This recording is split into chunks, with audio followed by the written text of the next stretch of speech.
Morning student, my name is Vijayan Singh. I am a research teacher in Victorious International School. We are going to start chapter number 17. Now today topic is fundamental duties. Fundamental duties को हिंदी में कहा जाता है मौलिक कर्तव्य। A duty is a moral responsibility. जो duty होती है, जो कर्तव्य होते हैं, वो नैतिक जिम्मेदारी होती है। ठीक है। We as Indian have certain duties toward our country. तो भारतीय होने के नाते हमारी भी कुछ अपने देश के प्रति जिम्मेदारियां हैं। These duties are known as fundamental duties. तो ये जो कर्तव्य होते हैं, ये जो जिम्मेदारी होती है, इसे हम जो है फंडामेंटल ड्यूटी यानी मौलिक कर्तव्य भी कहते हैं। Right and duties are two sides of a coin. अधिकार और कर्तव्य जो है ये एक ही सिक्के के दो पहलू हैं। There can be no right without duties and no duties without right. तो ये जैसे कि यहाँ क्या होता है कि नो राइट्स, अगर आपके पास अधिकार नहीं होंगे तो आप कर्तव्य कैसे पूरे कर पाएंगे। ठीक है। और आप कर्तव्य नहीं करेंगे तो आपको अधिकार कैसे मिलेंगे। तो ये एक ही सिक्के के दो पहलू हैं। ठीक है। मान लीजिए अगर मेरे पास शिक्षा का अधिकार ही नहीं होगा तो मैं आप ये समझिए अच्छी सेवाएं कैसे दे सकता हूं देश को। ठीक है। और अगर मैं सेवा नहीं करूंगा तो मुझे अधिकार कैसे मिलेगा, यानी मुझ में पढ़ने की लगन ही नहीं होगी तो अधिकार का क्या महत्व है। ठीक है। तो इस तरह से अधिकार और कर्तव्य एक दूसरे के पूरक होते हैं। Our countries has given us many rights to make our live easier। ठीक है। तो क्या होता है कि हमारे देश में ऐसे कई सारे कर्तव्य अधिकार आपको मिले हुए हैं जिससे कि हमारे जीवन को आसानी से हम जी सकें, या फिर आप कह सकते हैं हमारे जीवन को सरल बनाने के लिए संविधान ने हमें कई सारे अधिकार दिए हुए हैं। To show our love for our country, we must also take pride in doing our duty towards the motherland to make India a better place to live in। ठीक है। तो हमें क्या करते हैं, हमें गर्व करना चाहिए। We must also take pride किस बात का, our duty towards।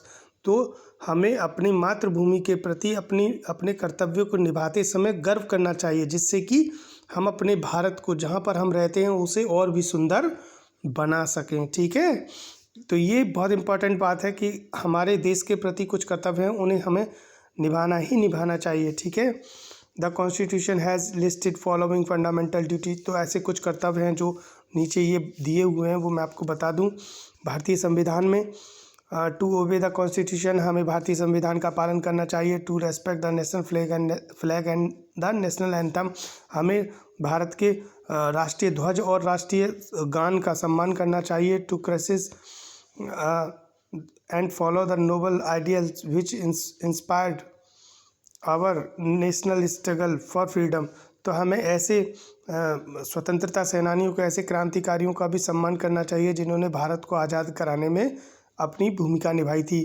ठीक है। अपने जीवन का बलिदान दिया था। To uphold and protect to sovereignty, unity and integrity of India. तो हमें भारत के भाईचारे, भारत की एकता और अखंडता का सम्मान करना चाहिए और उसकी रक्षा करनी चाहिए। ठीक है। हमारे देश में ऐसी जो ताकतें जो देश को नुकसान पहुंचाना चाहती हैं, है ना, उनको पनपने नहीं देना है। ठीक है। To defend the country and do national service when called upon to do so. ठीक है।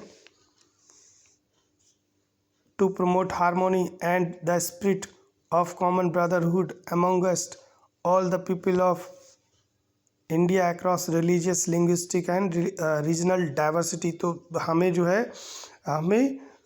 जो भी भारत की विविधताएं हैं, जैसे कि धार्मिक है, चाहे भाषाई आधार पर या कोई क्षेत्रीय विविधता है, उन सबको आपस में सामंजस्य बना कर रखते हुए भाईचारे के साथ रहना है। ठीक है। ऐसा नहीं है कि जो है हम कभी भाषा के आधार पर लड़ रहे हैं, कभी जो है धर्म के आधार पर देश में लड़ाई झगड़े कर रहे हैं, या फिर कोई क्षेत्रीय विविधता उसके से एक दूसरे से झगड़ा कर रहे हैं। हमें ऐसा नहीं करना चाहिए। ठीक है। हमें भाईचारे के साथ जो है रहना चाहिए। भारत का प्रत्येक नागरिक हमारा भाई है, ठीक है, ऐसा मानना चाहिए। To value and preserve and rich heritage of our composite culture, तो हमें अपने हमारी जो संस्कृति है, हमारे जो भारत की समृद्ध विरासत है, उसकी हमें रक्षा करनी चाहिए, उसका सम्मान करना चाहिए।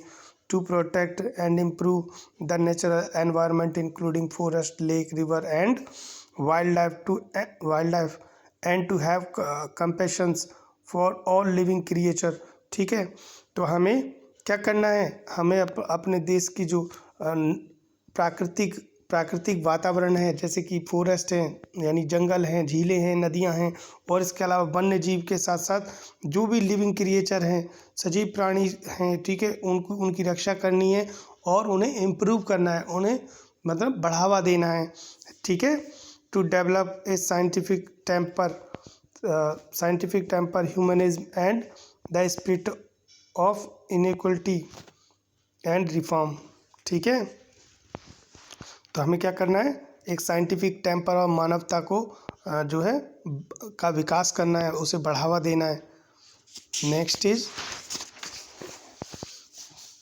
इसके अलावा to safeguard public property and to give up violence, तो हमें जो सरकारी संपत्ति है, हमें जो सार्वजनिक संपत्ति है, उसकी रक्षा करनी चाहिए जब कभी वायलेंस हो, किसी भी प्रकार के वायलेंस में, ठीक है। लोग क्या करते हैं, कोई भी बात हो सड़कों पर उतर आएंगे और सार्वजनिक जगहों की जो सरकारी संपत्तियां होती हैं उनकी तोड़फोड़ करते हैं, उनमें आगजनी करते हैं।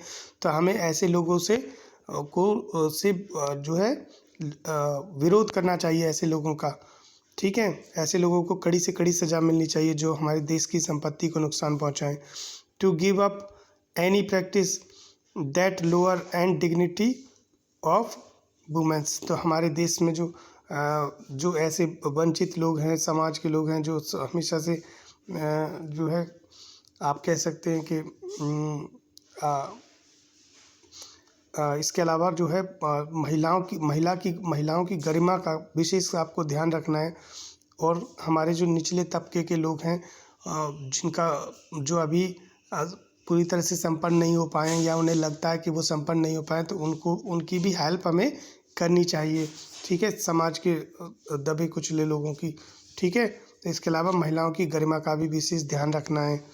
To aim towards excellence in all area and individual and collective activity so that the nation rise to higher level, ठीक है। तो ये हमारा लक्ष्य होना चाहिए, ये हमें लक्ष्य बना के चलना है। एक्सीलेंस इन ऑल एरिया, हमें सभी क्षेत्रों में, चाहे वो इंडिविजुअल हो या फिर सामूहिक कोई गतिविधि है, चाहे आप व्यक्तिगत रूप से कर रहे हैं या समूह के रूप में कर रहे हैं, तो जो भी कुछ करना है वो राष्ट्र के विकास के लिए होना चाहिए, ठीक है। Nation rise to higher level, और अब ऐसा कार्य करना चाहिए जिससे हमारा जो देश है वो उसका स्तर और ऊंचा होता जाए। ऐसा हमें कोई काम नहीं करना चाहिए जिससे हमारे देश की गरिमा को ठेस पहुंचे, हमारे देश की छवि खराब हो, ठीक है। ऐसे कामों से हमें बचना है। तो आज के वीडियो में बस इतना ही। नेक्स्ट वीडियो में आपको directive principles of state policy के बारे में बताएंगे। तब तक के लिए थैंक यू।